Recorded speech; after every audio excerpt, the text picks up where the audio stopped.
A imigração para Portugal. Em Portugal os hebreus eram favorecidos da corte e protegidos da fidalguia, a qual lhes tiravam boa parte dos rendimentos. Além de ser um país vizinho mais perto, havia similaridade da língua e costumes. Portugal recebeu assim o maior número de israelitas, judeus. No entanto, Isabel de Castela conseguiu através de contrato de casamento perpetrar sua Inquisição também em Portugal. As humilhações, perseguições e torturas às quais os marranos, israelitas, judeus, cristãos novos, foram submetidos são incontáveis e absurdas.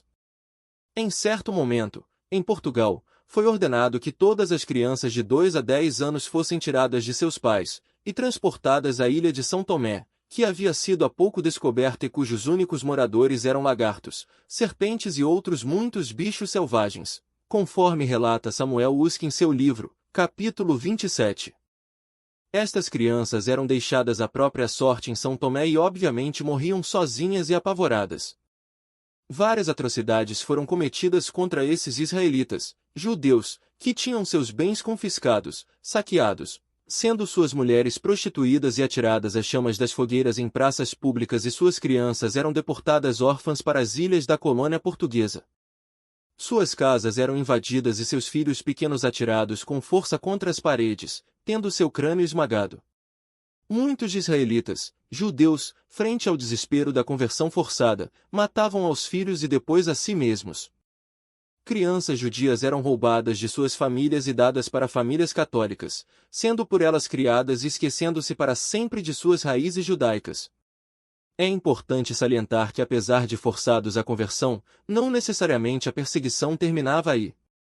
Os cristãos novos não eram aceitos pelo restante da população cristã, sendo sempre vistos como israelitas, judeus. A situação estava insuportável no ano de 1499. Um milagre precisava urgentemente acontecer.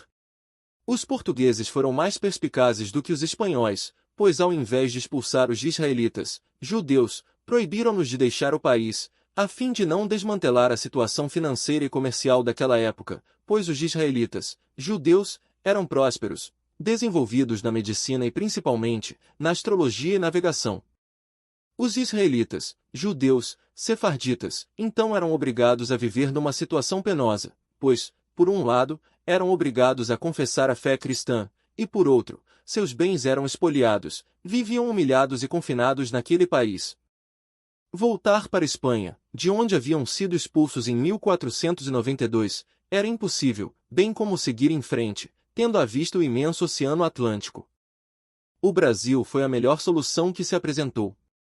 E assim, tanto cripto-judeus quanto cristãos novos, aqui chegaram na intenção de conseguir viver, trabalhar e criar seus filhos, longe dos horrores da Inquisição.